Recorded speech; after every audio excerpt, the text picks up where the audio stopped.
we naturally do something very unique. The first thing we do is we don't want to see anybody. We don't want to go anywhere. We don't want to do anything. What we do is we disconnect from our external environment. And then we set our body down, and we're no longer interacting and moving. And when we set our body down, we're saying then that we want to be greater than our body. And we start going within, and we start working on selecting a new, possible future, which, by the way, already exists in the quantum field. And when the frontal lobe begins to think about what it wants, when we start to ask frontal lobe questions like, what would it be like to be healed? What would it be like for this condition to change?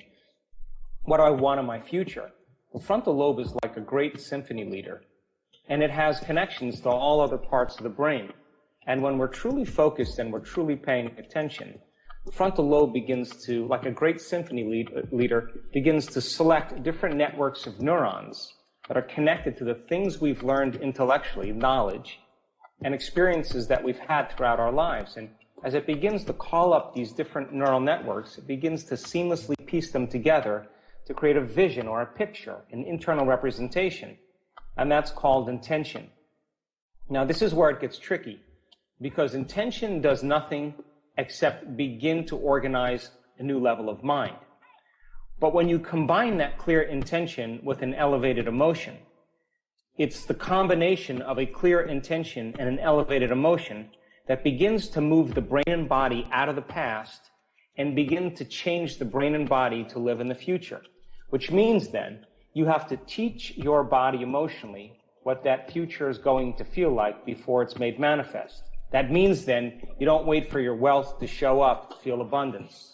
You don't wait for your success to feel empowerment. You don't wait for your healing to feel wholeness. You don't wait for your new relationship to feel love. You don't wait for the mystical moment to feel awe.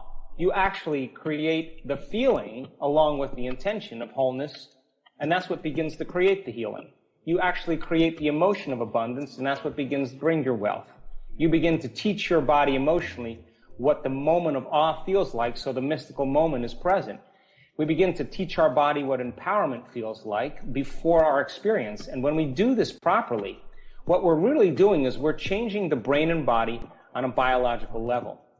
The end result of that begins to organize events in our life that are equal to that state of being. So we don't pray to have our prayers answered. With faith, we get up as if our prayers are already answered. Your brain is organized to reflect everything you know in your life. Your brain is a record of the past. It's an artifact. We can change our brain just by thinking differently. So now the brain now is a map to the future. And if we can combine that intention with an elevated emotion, the elevated emotion then begins to select new genes in new ways so that the body begins to change, because the body is the unconscious mind, is believing it's living in that future reality in the present moment. It doesn't know the difference between a real experience that creates an emotion and an emotion that you can fabricate by thought alone. And so it is the combination of those two things then that begins to change the brain and body to look like the experience has already happened. And if the experience biologically looks like it already happens, then hang on. The event is going to find you. We will only accept, believe, and surrender to the thoughts equal to our emotional state. And we will not accept, believe, and surrender to any thoughts that aren't equal to our emotional state. So you can do all the affirmations you want, and you can say, I'm abundant, I'm healthy, I'm wealthy, I'm in love, I got a new relationship. But if you're feeling unworthy, if you're feeling lack, if you're feeling insecure, that's mind and body in opposition. So the biggest challenge, if feelings are the language of the body, if we can't think greater than how we feel, and we're feeling familiar feelings every single day, then we're literally thinking in the past. So to change then, to truly have a shift, is to think greater than how you feel. Because when you change how you feel, and you feel gratitude as an example, the emotional signature of gratitude means the event has already happened. And the longer you linger in gratitude, the more your body believes the event has already occurred. So now, it is that state of gratitude then that begins to, in a sense, the body begins to believe it's happening in the moment, because gratitude is the ultimate state of receivership. So then when we bring those two together, then the brain and body begin to shift on a biological level. This is the fundamental point in what it takes to be a spiritual person.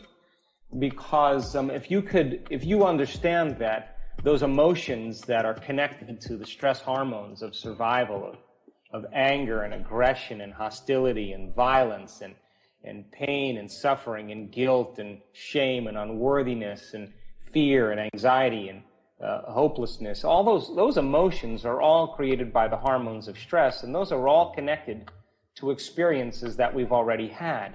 When people begin to understand this, and they begin to understand that those very chemicals begin to downregulate genes that create disease, when people begin to realize this, then they start to say, well, God, let me become aware of how I'm thinking. Let me notice how I'm acting. Let me pay attention to how I'm feeling, and let's decide if these thoughts or emotions or behaviors belong in my future. Now the person's becoming way more involved in their own understanding of managing their energy and managing their internal world. You know, in the last 2 years, 2.5 years, we have done so many biological and neurological and research studies on common people doing the uncommon. We've mapped over 1,500 brains in meditation.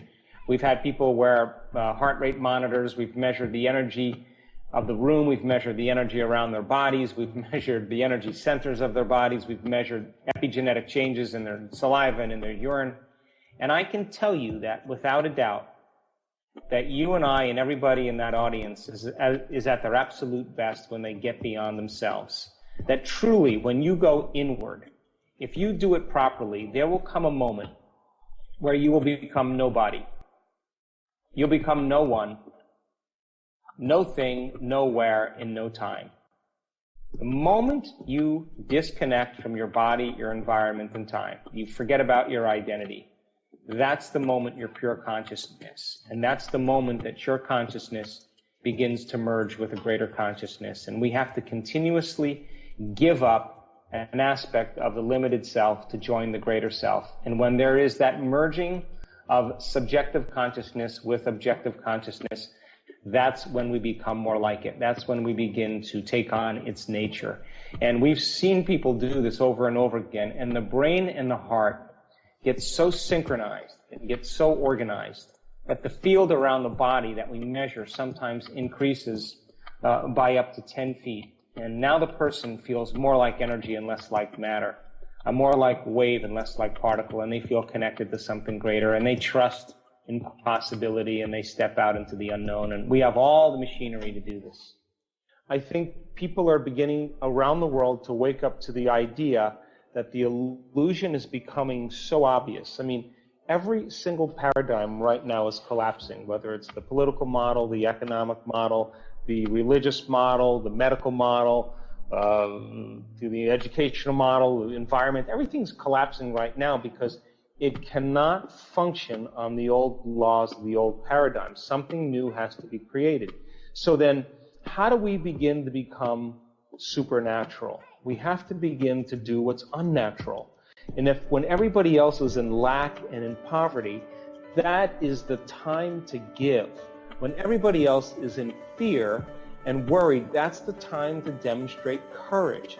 When everybody else is judging and warring, that's the time to show love and compassion. And if we keep doing the unnaturals long enough, sooner or later we'll begin to become supernatural. So our soul's journey then is to really to step out of the quagmire and the limited beliefs and perceptions that keep us playing in this limited realm, this limited density, where we are matter trying to change matter. Once we get a taste of the divine, and that divine, again, we've measured this over and over again. When you are that thought in that infinite space, when the brain is perceiving space and no longer perceiving objects, it gets very organized. It gets very coherent. And when the brain gets coherent, we get coherent.